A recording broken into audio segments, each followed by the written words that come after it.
Madam আমু, আপনারা আপনারা কারা? ম্যাডাম, ও হচ্ছে আমাদের কোম্পানির একজন লেবার। ওর নাম হচ্ছে রুবেল। কিরে রুবেল, তুই তোর পুরো পরিবার সহ কাজকর্ম ফেলে রেখে ম্যাডামের অফিসে কেন আসছিস? কি সমস্যা ম্যাডাম? আপনার কোম্পানির সাইডে আমার জামাই কাম করে। আজকে 6 মাস ধরে আপনারা ঠিকঠাক মতো বেতন দিতেছেন না। আমরা কি কোটিপতি নাকি? আমার জামাই কি লাখ লাখ টাকা ইনকাম করে? 6টা মাস ধরে পোলার স্কুলের বেতন দিতে পারি না। পোলার আজকে স্কুল থেকে বের করে দিছে। কি শুরু করছেন এগুলো আপনারা? আহা, তুমি কি শুরু করছো? চুপ করো না, আস্তে কথা বলো। এটা একটা অফিস, তোমার এত করে কইলাম যে এখানে আসার দরকার নেই। চুপ করো, চুপ। এই, তুমি একদম চুপ থাকো। তুমি আর একটা কথা কইবা না। তুমি বলো ছাড়া যেমন বলে দি থেকে যাবা। এত সরল সুদ হইলে কি পৃথিবীতে চলন যাইবো? ম্যাডাম, কি হলো? আপনি কথা কন না কি লিগা? 6 মাস ধরে আমার জামাইরে বেতন দেন না। 6 মাস পরে বেতন দিছেন মাত্র 8,000 টাকা। এই 8,000 টাকা দিয়ে কি সংসার চলে? হ্যাঁ, ঘরে কোনো বাজার সদাই নাই। আমরা না খাইয়া রইছি। আমার জামাই আপনার ওই জায়গায় কাম করে কিসের লিগা? টাকার লিগাই তো। এই টাকাই যদি না পাই আমরা, তাহলে আপনার ওই জায়গায় কাম করে আমার জামাইয়ের লাভ কি? শ্রাবণ সাহেব, উনি এসব কি বলছে? 6 মাস ধরে নাকি ওনার হাজবেন্ডের বেতন দেওয়া হচ্ছে না? শুনুন, আপনার হয়তো কোথাও ভুল হয়েছে। আমাদের কোম্পানিতে কারো বেতন আটকানো হয় না। প্রতি মাসের বেতন প্রতি মাসেই ক্লিয়ার করে দেওয়া হয়। ম্যাডাম, এরা হচ্ছে মূর্খ লোক। আর মূর্খ লোকেরা কি ডিসিপ্লিন বোঝে নাকি? রুবেল, তোর এইসব কথা বলতে হতো আমি যখন সাইটে যেতাম তখন আমাকে বলতে পারতি। তোর বউকে নিয়ে কেন ম্যাডামের অফিসে আসছিস? মানে স্যার, তোমাকে আমি বারবার বলছিলাম এখানে আসার দরকার নাই। শুধু শুধু এখানে এসে চিলেজি করতেছো। দেখো এটা একটা অফিস। চুপ করো, তুমি চুপ করো। এই, তুমি চুপ থাকো। তুমি আর একটা কথা কইবা না। তুমি 6 মাস ধরে বলতেছো করতেছো, কিন্তু তোমার বলাও হইতেছে না আর টাকা নিয়ে ঘরেও যাইতে পারতেছো না। আর আপনি কি কইলেন? আমরা মূর্খ, আমরা ডিসিপ্লিন বুঝি না। আপনি যে হয়তো এতই ডিসিপ্লিন বুঝেন, তাহলে আপনারা বেতন ক্লিয়ার করতেছেন না কেন? 6 মাস ধরে বেতন দিতেছেন না কি লিগা? বেতন দিয়ে দিলে তার এইখানে আসতে হইতো না। আমি তো কিছুই বুঝতে পারছি না। আমাদের কোম্পানির লেবারদের প্রতি মাসের বেতন তো প্রতি মাসেই ক্লিয়ার করে দেওয়া হয়। শ্রাবণ সাহেব, কি হচ্ছে এসব? ম্যাডাম, আপনি একদমই চিন্তা করবেন না। এই লেবার রুবেলের বেতন তো প্রতি মাসে ঠিকঠাকভাবেই দেওয়া হয়। ওর নিশ্চয় ওর বউকে ওর বেতনটা বুঝিয়ে দেয়নি। এর জন্যই ওর বউ এখানে আসছে, চিল্লাপাল্লা করতেছে অফিসের ভিতরে এসে। আপনি চিন্তা করবেন না, এই মূর্খের দলকে যেভাবে হোক সিকিউরিটি ডেকে বের করানোর ব্যবস্থা করছি। সিকিউরিটি, এই সিকিউরিটি! এই, চুপ থাকেন। আপনার সিকিউরিটি ডাকার কোনো দরকার নাই। আমরা নিজের থেকেই চলে যাবো, কিন্তু তার আগে আমার 6 মাসের বেতন ক্লিয়ার করে দিবেন। আর যদি টাকা ক্লিয়ার না করেন, তাহলে আমি এক পাও ওই জায়গা থেকে লড়বো না। তুমি চুপ করো না। স্যার, আপনি কি করলেন? আপনি আমার বেতন ক্লিয়ার করে দিয়েছেন। আপনি তো আমার 6 মাস ধরে বেতনই দেন না। আপনি খালি কোন যে কোম্পানির সমস্যা, এই সমস্যা, সেই সমস্যা। শুধু আমার কেন, কোম্পানি অনেকেই আপনি বেতন দিতেছেন না। আপনি যদি আমার বেতনই দিতেন ঠিক মতো, তাহলে আমার পরিবারে কি না আগে থাকতে হইব, আমার ছেলেরা কি স্কুলতে বাইকে দেবো। কোন স্যার? শ্রাবণ সাহেব, আপনি কি কোম্পানির লেবারদের বেতন ঠিকমতো দেন না? ম্যাডাম, কি বলছেন? আমি প্রতি মাসেই কোম্পানির লেবারদের বেতন ক্লিয়ার করে দিচ্ছি, ওর বেতনও দিচ্ছি। আমি যদি প্রতি মাসে বেতন না দিতাম তাহলে কি কোম্পানির লেবাররা কাজ করতো? আপনি বলুন। আর ওর বেতন যদি আমি 6 মাস ধরে না দিতাম, ও কি একবারের জন্য আপনাকে কমপ্লেন জানাতো না? আসলে কি মনে হয় জানেন, ও হচ্ছে বেতনের টাকাগুলো নিয়ে নেশা করে এখানে আসছে, আপনার কাছে উল্টাপাল্টা কথা বলছে। এই, যা এখান থেকে, যা বলছি। এই ম্যানেজার, মুখ সামলা কথা কোন কইতেছি। আপনি আমার জামাইরে যা খুশি বলেন, আমি কিচ্ছু কমো না। তবে আমার জামাইরে নিয়ে যদি আপনি একটা উল্টাপাল্টা কথা কন, আমার জামাইরে যদি নেশাখোর কন, তাহলে পায়ের থেকে জুতা খুলে আপনার গালে মারো। তারপর যা হইব দেখা যাইব। দেখুন, আপনি শান্ত হন। এটা একটা অফিস, আপনি এখানে এভাবে কথা বলতে পারেন না। আপনার হাজবেন্ড যদি আমাদের কোম্পানি থেকে ঠিকমতো বেতন না পায়, সেটা আমি দেখব। রুবেল সাহেব, আপনি আমাদের কোম্পানিতে আছেন কতদিন হয়েছে? ম্যাডাম, 1 বছর। 1 বছর? আপনি কি আগে ঠিকমতো স্যালারি পেতেন? ম্যাডাম, আগে তো পাইতাম ঠিক মতো। তাহলে আপনি বিগত 6 মাস ধরে ঠিকমতো স্যালারি পাচ্ছেন না। আপনি কোম্পানিতে কেন অভিযোগ জানাননি? আসলে ম্যাডাম, আমরা তো লেবার, আমরা তো আর আপনার চেম্বার পর্যন্ত আসতে পারি না। স্যারের সবসময় ম্যানেজার স্যারই আমাদের সাথে কথাবার্তা বলে।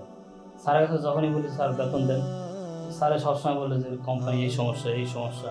এগুলো বলতে বলতে আজকে 6 মাস ধরে কোনো বেতন পাই না। 6 মাস পর আজকে আমার এই 8,000 টাকা দিচ্ছে। আমি এখনো 5 মাসে বেতন পাই। এই কারণে আর কি আমার স্ত্রী এই আপনাগুলো চিল্লাচিল্লি করতেছে।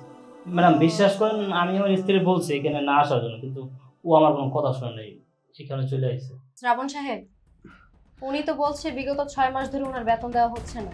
6 মাস পরে ওনাকে 8,000 টাকা বেতন দেওয়া হয়েছে। ম্যাডাম, মিথ্যা কথা বলতেছে, একদম ডাহা পড়া মিথ্যা কথা। আমি প্রতি মাসে প্রত্যেকটা লেবারের বেতন ঠিকঠাক মতো দিয়ে দিচ্ছি। আচ্ছা, আপনি যে ওনার বেতনটা প্রতি মাসেই ক্লিয়ার করে দিয়েছেন, তার কোনো প্রমাণ আছে আপনার কাছে? হ্যাঁ, অবশ্যই প্রমাণ আছে। আমি কোম্পানির ম্যানেজার, আমি প্রমাণ ছাড়া কোনো কাজই করি না ম্যাডাম। তাহলে আমাকে ওনার ফাইলটা দেখান যে আপনি ওনাকে ওনার প্রতি মাসের বেতন প্রতি মাসেই ক্লিয়ার করে দিয়েছেন।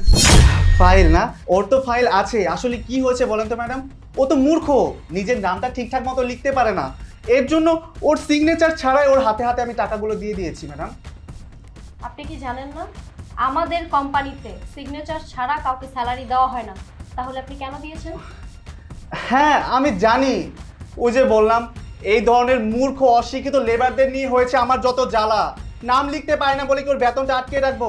ওর বেতনটা আমি ঠিকঠাক মতোই দিয়ে দিয়েছি। স্যার, আপনি এতবার একটা ডাহা মিথ্যা কথা কইতে বললেন? আপনি আমার 6 মাসের বেতন দিয়ে দিচ্ছেন। আপনি আমার 6 মাসের বেতন দেন নাই, মাত্র 1 মাসের বেতন দিচ্ছেন। ঠিক আছে, এই যে আমার ছেলে, এই দুনিয়াতে আমার ছেলের থেকে বেশি মূল্যবান জিনিস আমার কাছে আর কিচ্ছু নাই। আমি আমার ছেলের মাথায় এত কইতেছি, আপনি আমার 6 মাসের বেতন পুরোপুরি কিলো করে দেন নাই, আপনি তোমার 1 মাসের বেতন দিচ্ছেন। স্যার, আপনার তো সন্তান আছে, আপনি আপনার সন্তান নামে কত করে বলতে পারবেন যে আপনি আমার 6 মাসের বেতন দিয়েছেন? আপনি যে এই কথা বলতে পারেন, তাহলে স্যার আমার কোনো আফসোস থাকবে না। স্যার, এই অশিক্ষিত লেবারের বাচ্চা, তোর সন্তান আর আমার সন্তান এক হলো নাকি?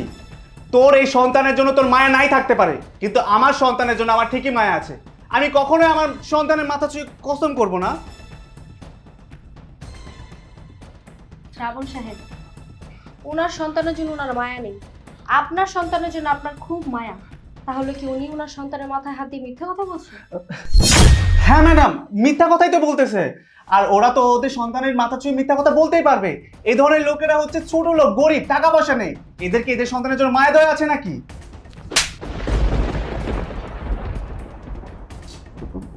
ম্যাডাম, আপনি আমাকে মারলেন কেন? উনি ওনার সন্তানের মাথায় হাত রেখে কসম করে বলছেন, তার মানে উনি সত্যি কথা বলছেন। আর আপনি আপনার সন্তানের কসম করে বলতে পারেননি, তাতেই বোঝা যাচ্ছে যে আপনি সম্পূর্ণ মিথ্যা কথা বলেছেন। ওনার 6 মাসের টাকা কেন আপনি বকেয়া রেখেছেন? ম্যাডাম, দিয়ে দিতাম, আগামী মাসেই সব টাকা আমি দিয়ে দিতাম। আগামী মাস করতে করতে তো ওনাকে 6 মাস যাবৎ ঘোরাচ্ছেন। আপনি কি একটা বার ভাবলেন না উনি আমাদের কোম্পানির সামান্য একজন লেবার, কয় টাকা স্যালারি পায়? ওনার টাকাটা যে আপনি 6 মাস ধরে ঘোরাচ্ছেন, ওনার সংসারটা কিভাবে চলবে? ওনার বেতন থেকেই তো ওনার সংসারটা চলে। আর একটু আগে ওনার ওয়াইফ বললো বেতন দিতে পারেনি বলে স্কুল থেকে ওনার ছেলেকে বের করে দেওয়া হয়েছে। আপনি কি একটাবার ভেবেছেন যে আপনার জন্য উনি কতটা ক্ষতিগ্রস্ত হয়েছে? তাছাড়া আপনি কেন আমার কোম্পানির বদনাম করেছেন? কেন লেবারদেরকে বলেছেন যে কোম্পানি সমস্যার মধ্যে আছে সেজন্য বেতন দিতে পারছে না? আপনার মতো লোক আমার কোম্পানিতে থাকলে নিশ্চিত আমার কোম্পানি ডুববে। ওনাকে প্রতি মাসে কত হাজার টাকা করে বেতন দেন? 8,000 টাকা। আমার কোম্পানিতে লেবারদের বেতন সর্বনিম্ন 15,000 টাকা। তাহলে আপনি ওনাকে কেন 8,000 টাকা করে বেতন দেন? আসলে ম্যাডাম, ও কাজে অদক্ষ, সেরকম কাজকর্ম ভালোভাবে পারে না, এই জন্য কি আমার কোম্পানিতে স্টার্টিং বেতনই 15,000 টাকা, ওনাকে আপনি কেন 8,000 টাকা করে বেতন দেন? তার মানে আপনি ওনার বেতন থেকেও টাকা চুরি করেছেন? মানে ম্যাডাম, কোনো মানে নাই। আপনার মতো চোর আমার কোম্পানিতে কোনো দরকার নেই, বের হয়ে যান। ম্যাডাম আমি ওর টাকাটা দিয়ে দেবো। দিয়ে দিবেন? বিগত 6 মাস ধরে ওনার বেতন দিচ্ছেন না, আগামীতে দিয়ে দিবেন? সত্যি বলছি ম্যাডাম, আমি ওকে সম্পূর্ণ টাকাগুলো দিয়ে দেবো। রুবেল, তুই সাইডে যা, তোর টাকাগুলো আমি দিয়ে দেবো। ওকে সাইডে যেতে হবে না, আপনি অফিস থেকে বের হন। আপনার মতো চোর বাটপার আমার কোম্পানিতে কোনো জায়গা নেই। ম্যাডাম কি বলছেন? আমি বেরিয়ে যাবো মানে? ম্যাডাম আমি তো বললাম ওর টাকাগুলো আমি দিয়ে দেবো, আমার ভুল হয়ে গেছে, আমাকে ক্ষমা করে দিন। আপনি যদি আমাকে বের করে দেন, আমার বউ বাচ্চা, আমার পরিবার নিয়ে আমি বিপদে পড়ে যাব। সিকিউরিটি গার্ডকে ডাকার আগে বের হন অফিস থেকে। ম্যাডাম একটা সুযোগ। বের হন। আচ্ছা ঠিক আছে ম্যাডাম, আমার এই মাসের স্যালারিটা। স্যালারি? আপনার এই পুরো মাসের স্যালারি রুবেল সাহেবকে দিয়ে দেওয়া হবে। বের হন আপনি। ম্যাডাম বের হন।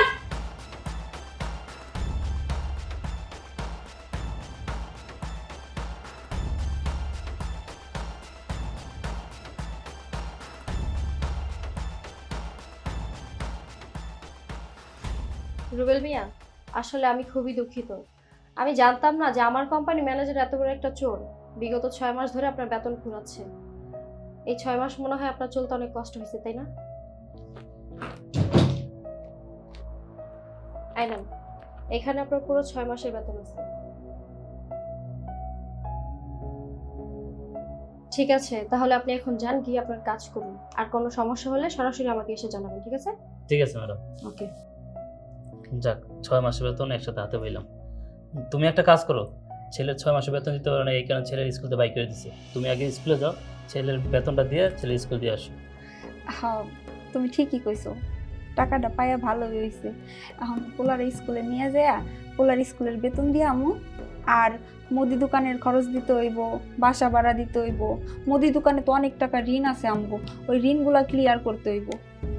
আচ্ছা ঠিক আছে, তুমি ছেলের স্কুল দিয়া যা যা করার করো, আমি ডিউটিতে গেলাম। আচ্ছা দাও। আব্বা শোনো একটা কথা বলি, তুমি সহজ সরল দেখা মানুষ তোমার ঠকায়, পারলে একটু আমার মাটার মতো চালাকইও, তাই না মা? হ্যাঁ আচ্ছা যা। যাই, চল বাবা।